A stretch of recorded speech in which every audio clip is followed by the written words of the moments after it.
Hey guys, welcome back to the channel.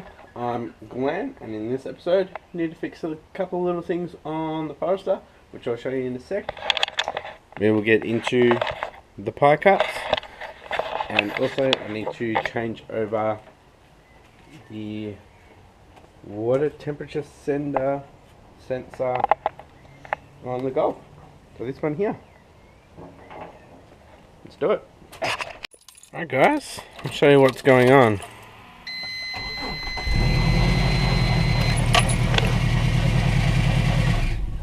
Power steering. So it was a little bit jolty at first, going around some tight corners, and that was just leaking. So I had a look. I think it is leaking a little bit from power steering rack, but nice and tight, this bonnet. When I just got home from work,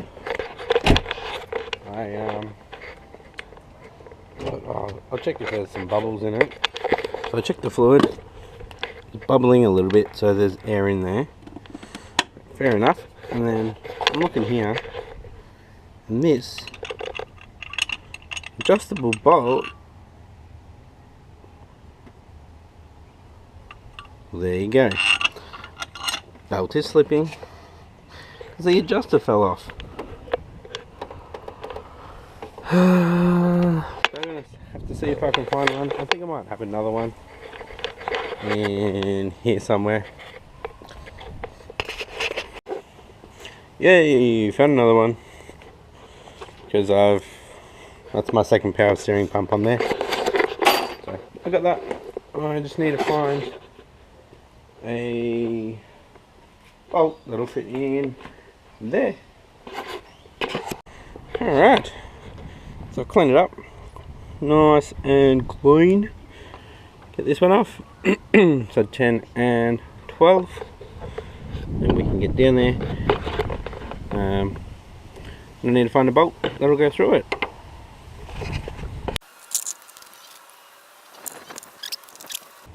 So it wouldn't have been charging properly either with the belt slipping. Just put that there.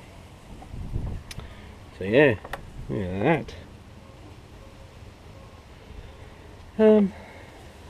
Okay, so with that, the thickness of that, and then through, so we need 1.5 centimeters, I guess. I can go longer. I'll go find a bolt. Alright, found myself a bolt that is one of these bolts. So, oh, you can't even see it, sorry. It's one of these bolts from this bracket here, or mounting plate. So that goes in there like so. So that's from the other engine. It's perfect. And it's the same thread pitch. Everything is good. Alright, let's put it on.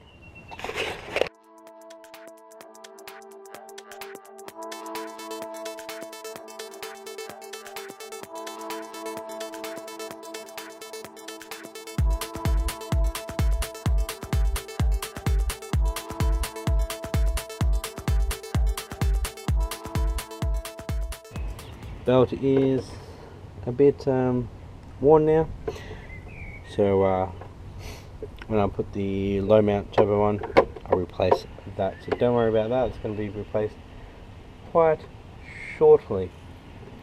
See if it still squeaks.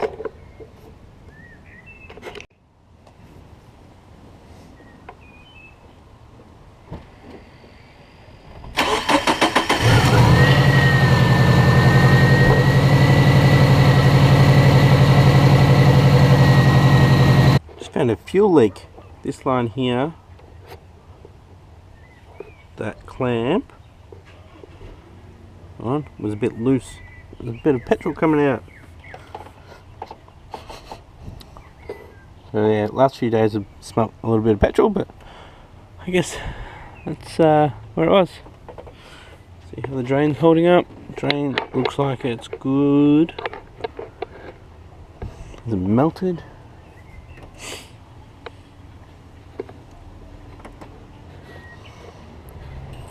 Cool. Let's do temperature on the Golf.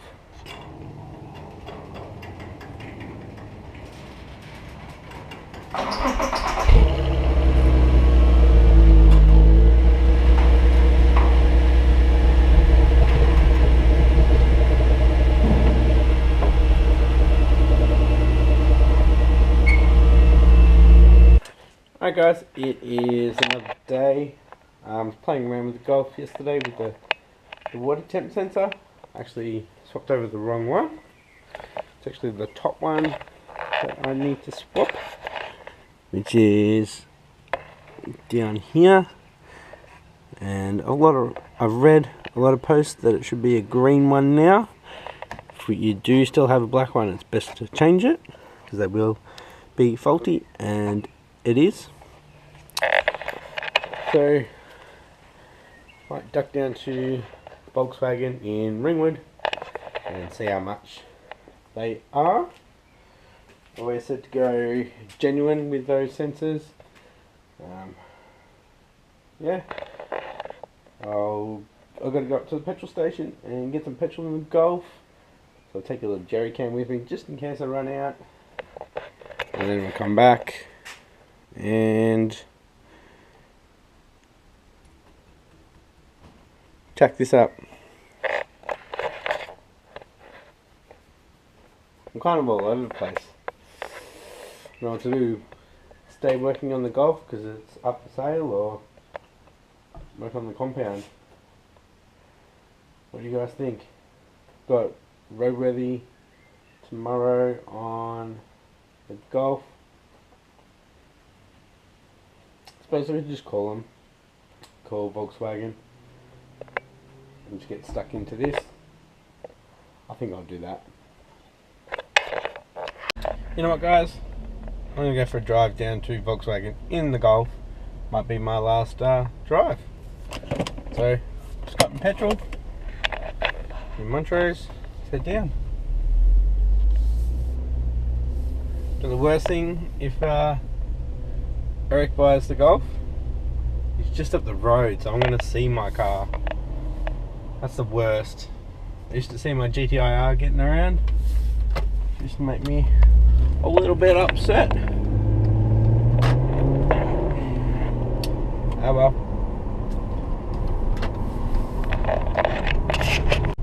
Alright guys, down at Super Cheap. Gonna pick up some more exhaust gasket.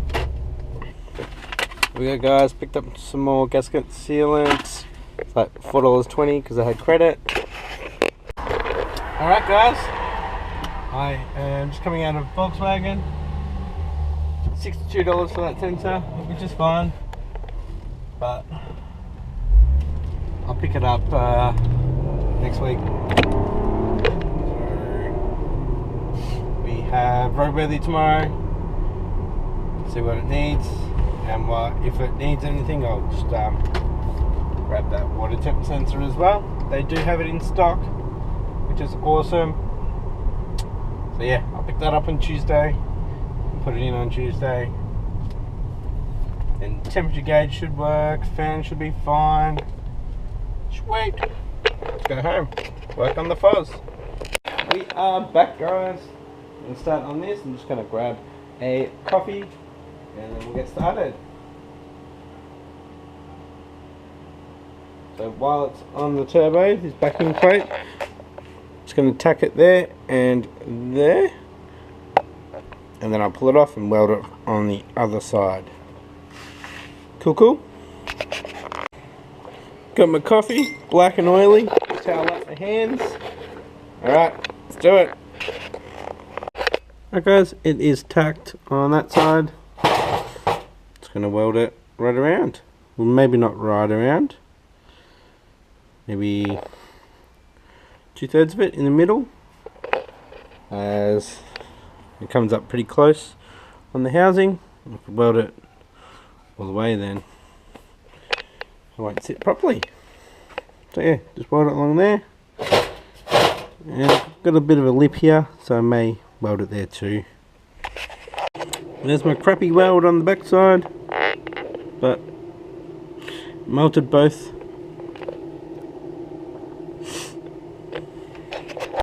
Okay guys, so well, it's 3 bolts on. It's welded in. It's still hot. Get this 2.5 inch on there. Then we'll get to the lobsters. So it is going to step down a little bit.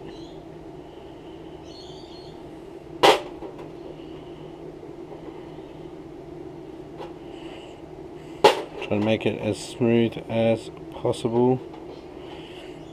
So I could weld on the inside there, or I could just go directly. Too small.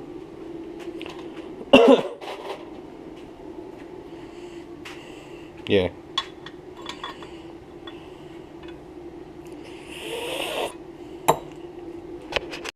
Alright guys, I'm going to chop this section here. So this is 2.5 down to 2. I'm going to chop it in half. So we've got 2.25, and then from 2.25 to 2.5. So 2.5 to 2.25 will go here, and then at the other end, so the flange end, go from 2.25 to 2. Hopefully it works. Alright guys, I didn't chop this part in half because it was coming up too high. The saw wouldn't have been able to get it, so I chopped that off. So that's 2.5. This is 2.5 that steps down to 2. I've got some mandrel bent made for exhaust. Then we got scrap 2.5, 2.5. And there's another piece around. Should I just go 2.5 and use that? Should I make up a little jig so I know I'm putting it in right, so I don't have to put it onto the car, get all the right angles? Just make a jig from that. A bit of wood or something there, and put a bit of wood there, and just draw around the flanges. And I can bolt that on, and just make it. Only problem is I need a wastegate in there. It's frustrating. Alright guys, I am going to make a jig. If I can get it to go in the same pattern, then there's no reason why it won't fit onto the car. And that's just all about the angle of the wastegate. Alright guys, I'm going to leave it there today. This jig is going to take a little while to do, so I'll show it to you in the next episode. Thanks for watching. If you like this episode, give it a thumbs up, and if you haven't subscribed, please consider subscribing and check out some of my playlists. Bye.